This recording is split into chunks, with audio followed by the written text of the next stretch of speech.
চিৰাং জিলাৰ কাজলগাঁও পৌৰসভাৰ ২ নং ৱাৰ্ড বৰতালুৱাত শিহৰণকাৰী ঘটনা। পথৰ দাঁতিত নিৰ্মীয়মান নলাৰ ওলাই থকা লুৰ ডিঙিত সোমাই গুৰুতৰভাৱে আহত এটি ৬ বছৰীয়া শিশু। স্থানীয় লোকে মুমূৰ্ষ অৱস্থাত শিশুটিক উদ্ধাৰ কৰি চিকিৎসালয়ত ভৰ্তি কৰে। ঘটনাক কেন্দ্ৰ কৰি এলেকাত ৰাইজৰ মাজত তীব্ৰ প্ৰতিক্ৰিয়াৰ সৃষ্টি হৈছে। স্থানীয় লোকৰ অভিযোগ অনুসৰি কাজলগাঁও পৌৰসভা কৰ্তৃপক্ষ আৰু ঠিকাদাৰৰ হেমাহিৰ বাবে এই শিহৰণকাৰী ঘটনা সংঘটিত হৈছে। ইয়াৰ আগতেও এই নিৰ্মীয়মান নলাত পৰি কেইবাজনো লোক আহত হৈছিল। যোৱা ১.৫ বছৰ ধৰি উপেন্দ্ৰনাথ গয়াৰী নামৰ ঠিকাদাৰজনে এই পথৰ নলা নিৰ্মাণৰ কাম আৰম্ভ কৰিছিল, কিন্তু শাসকীয় দলৰ আশীৰ্বাদ পুষ্ট ঠিকাদাৰজনে নলা নিৰ্মাণৰ কাম বন্ধ ৰাখি বিপদসংকুল পেলাই ৰাখিছে, যাৰ ফল ভুগিব লগা হৈছে ২ নং ৱাৰ্ডৰ ৰাইজসকলে। News desk Bijni first 24।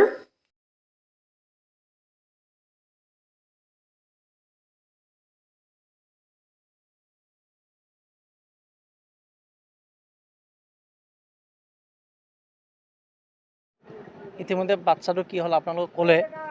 মই ইয়াৰে বাসিন্দা। আজি যোৱা বাই ইলেকশ্যনৰ আগৰ পৰা কামটো ড্ৰেইনটো খান্দি থৈ গৈছে।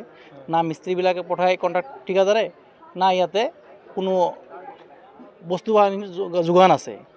গতিকে একমাত্ৰ ঠিকাদাৰ আৰু মিউনিচিপেল বোৰ্ডৰ মানুহবিলাকৰ গাফিলতিৰ কাৰণে আজি এই ঘটনা ঘটিলে।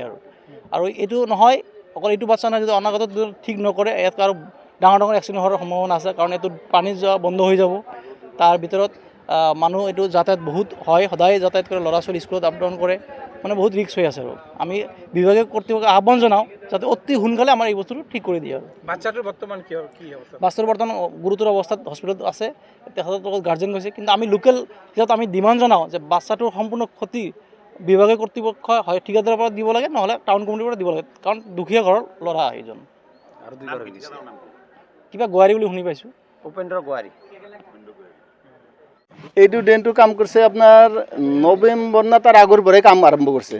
আৰম্ভ কৰাতে তেওঁলোকে কৰিছে কি, মানুহৰ ৰাস্তা যিমান আছে ঘৰৰ ৰাস্তা, ইয়াৰ পৰা একদিনতে JCB দি তেওঁ কয় কি যে আমাৰ বাৰে বাৰে JCB আনিব নোৱাৰিম, সেইকাৰণে কৰিছে কি গোটেই ৰাস্তা কাটি পেলাইছে। মই তেতিয়া গুৱাহাটীত কিবা ডিউটিত গৈছিলোঁ, আহি চাওঁ যে মই যেতিয়া সোমাব ধৰিছোঁ, সজাতে কৰিছে কি মোৰ ভৰি এটা একদম তলত পৰি গৈছে। এনেকুৱা তক্তা দি থৈছিল, তক্তা দিয়াতে মই ভৰি তলত পৰি গৈছে। মই ইফালে দি এটা এই যে নাম কি আছিল, এই যে এটা মানুহ আছিল, তাৰপিছত তেখেতে মই এটা মাতিব নোৱাৰোঁ, এটা ভৰি তলত পৰছে আৰু এটা উঠিব নোৱাৰা হৈ গৈছোঁ।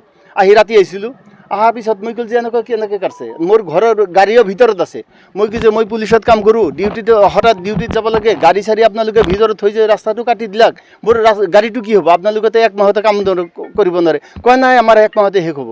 তাৰপিছত মই JCB দি তাৰপৰা মোৰ ঘৰৰ সন্মুখত মাটি দি তাৰপিছত গাড়ীটো ওলাইছোঁ। আজি 4 মাহ না 5 মাহ হ'ল।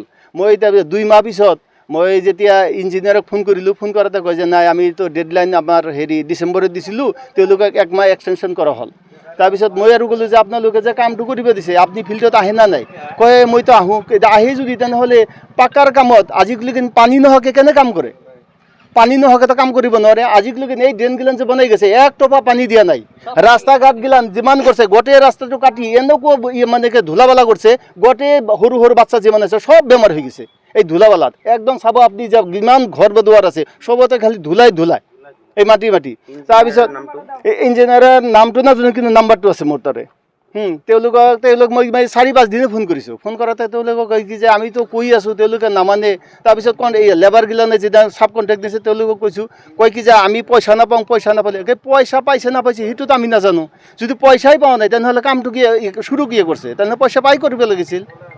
তাৰপিছত আজি তাৰপিছত ইয়াৰ আগতে এটা চাইকেল লৈ পৰি গৈছিল, ইয়াৰ ভাইটিও পৰি গৈছিল।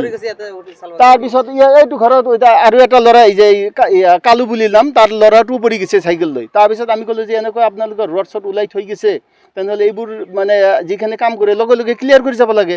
আজি মানে এইখিনি কৰিছে কি কালি ৰাতি আহি কৰিছে, এইখিনি কৰি আহি কালি আজি এনেকুৱা ডাঙৰ দুৰ্ঘটনাটো হ'ল।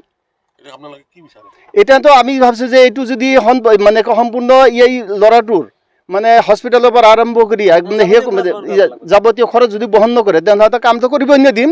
ইয়াত আহিলে কিন্তু কথা বেয়া হৈ যাব।